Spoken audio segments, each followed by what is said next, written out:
বই পড়তেই যে হবে এই চিন্তাটা, আমি লাইক বই পড়া এটা কম্পেলিং কোনো কিছু না। বর্তমান সময়ে কিছু সংখ্যক মানুষ আছে যারা মূলত বই যারা পড়ে, আমি লাইক এক্সট্রা বই যারা পড়ে, তারা ব্যাপারটা খুবই মহান একটা কাজ করছে বলে তারা মনে করে।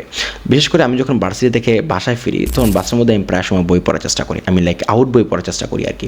সো অনেকে আমার দিকে তখন খুবই অদ্ভুতভাবে তারা মূলত তাকিয়ে থাকে। আমি লাইক তাদের মধ্যে একাডেমিক বইয়ের পাশাপাশি এক্সট্রা বই পড়া ব্যাপারটা খুবই কুল একটা ব্যাপার। আসলে ব্যাপারটা কিন্তু তা না। বই মানুষ বিভিন্ন কারণে পড়ে থাকে।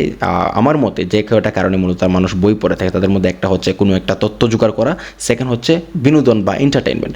দেখেন আপনি এতটুকু একটা বই পড়বেন, বই পড়ার পরে আপনি যেই তথ্যটা আপনি জোগাড় করতে চাচ্ছেন সেই তথ্যটা যদি কোনো একটা প্ল্যাটফর্মে আপনি যদি ব্রাউজিং করে যদি সেম এই পরিমাণ তথ্যটা আপনি জোগাড় করতে পারেন, আমি ডেফিনেটলি আমি বলবো যে আপনি বই পড়ার দরকার নেই, আপনি এই কাজটাই করেন। কারণ একটা বই যদি আপনি পড়েন, এতটুকু একটা বই যদি পড়েন, তো ডেফিনেটলি আপনার 2 থেকে 3 ঘন্টা দরকার।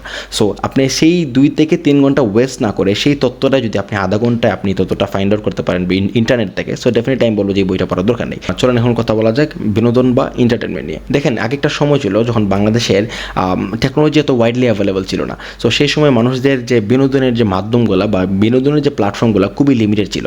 সো সেই সময় বই হচ্ছে এমন একটা জিনিস যারা মূলত তারা যেখানে যাইতেন তারা সবাই একটা করে বই সাথে নিয়ে যেতেন, যেন তারা টাইমটা অ্যাটলিস্ট পাস করতে পারে বা অবসর সময়টা যেন বই পড়ে তারা কাটাইতে পারে।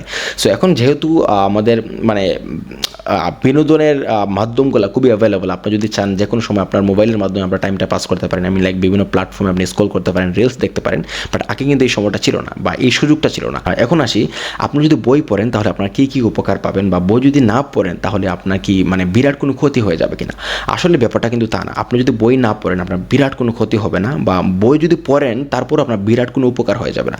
আমি লাইক আপনি এতটুকু বই পড়ে বা 3 ঘন্টা এতটুকু বই পড়ে আপনি যতটুকু জ্ঞান অর্জন করতেছেন, আপনি যদি আধা ঘন্টা ব্রাউজিং করে এর চেয়ে ভালো জ্ঞান অর্জন করতে পারেন, সো কাজে এই বিষয়টা আপনার জন্য খুব বেশি লুক্রেটিভ হবে। সো কাজেই বই পড়া যা লাগবে ব্যাপারটা কিন্তু তা না। তবে হ্যাঁ, আপনি যদি বই পড়েন আপনার এক্সট্রা যে কয়টা স্কিল আপনি ডেভেলপ করতে পারেন, তার মধ্যে একটা হচ্ছে আপনার থিঙ্কিং অ্যাবিলিটি এবং আরেকটা হচ্ছে আপনার লেক্সিক্যাল রিসোর্স। থিঙ্কিং অ্যাবিলিটি থেকে শুরু করি। প্রথমত আমরা যখন কোনো একটা ভিডিও দেখি, সেই ভিডিওর ডিরেক্টর যে ফুটেজগুলো সেই ভিডিওতে অ্যাড করেছে আমরা মূলত তাই দেখার চেষ্টা করতেছি।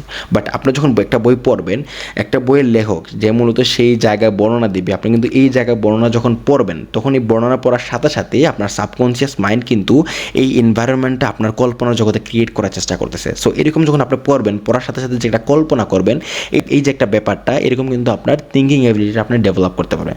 তার সাথে লেক্সিক্যাল রিসোর্স বা আপনার শব্দ ভান্ডারটাকে আরেকটু সমৃদ্ধ করতে পারেন। আমি লাইক আপনি কোন জায়গায় কোন শব্দটা ব্যবহার করলে আপনার এই মনের ভাবটা আরও সুন্দরভাবে প্রকাশিত হবে, এই ব্যাপারটা কিন্তু আপনি জানতে পারতেছেন এবং আপনার কমিউনিকেশন স্কিলটা আপনি কিন্তু ডেভেলপ করতে পারতেছেন।